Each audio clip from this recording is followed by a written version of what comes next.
ప్రస్తుతం కొమైనీ ఎక్కడున్నాడో ఎవరికీ తెలియదు. వాస్తవంగా అతను స్పందించే పరిస్థితులలో లేడు. కొమైనీ ఎవరైతే మొక్తజా కొమైనీ, పెద్ద కొమైనీ మరణం తర్వాత ఈయన వారసుడిగా ఎన్నుకున్నారు. ఈయన వారసుడిగా ఎన్నుకోవడానికి సంబంధించినటువంటి బిల్డింగ్‌ని పేల్చిపడేశారు. ఆ తర్వాత ఆన్‌లైన్‌లో మీటింగ్ మాత్రమే అయ్యి ఈయన ఎన్నుకున్నట్టుగా ప్రకటించారు. బట్ ఆ నిబంధనల ప్రకారం ఇరాన్‌కున్నటువంటి నిబంధనల ప్రకారం మత నిబంధనల ప్రకారం వారసుడిగా కొడుకుని పెట్టడానికి వీల్లేదంటూ ఓ సైనిక చీఫ్ ఎదురు తిరిగినటువంటి సంఘటన చోటు చేసుకుంది.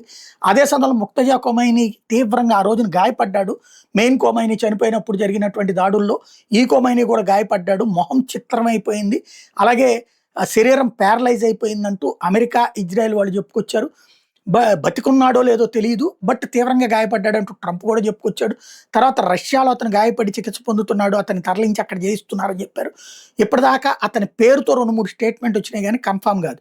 అయితే మొక్తజా కొమైనీ నుంచి మెసేజెస్ కూడా ఆగిపోయినాయి. స్పందన కూడా ఆగిపోయిందన్నటువంటి వార్తల నేపథ్యంలో ఇప్పుడు నెక్స్ట్ వారసుడి వైపుని చర్చ బిగినైంది. మొక్తజా కొమైనీ మెయిన్ కొమైనీకి మనవడు మొక్తజా కొమైనీకి వారసుడు అయినటువంటి అంటే తర్వాత వ్యక్తి ఇప్పుడు హసన్ అహ్మద్ కొమైనీ వస్తాడట.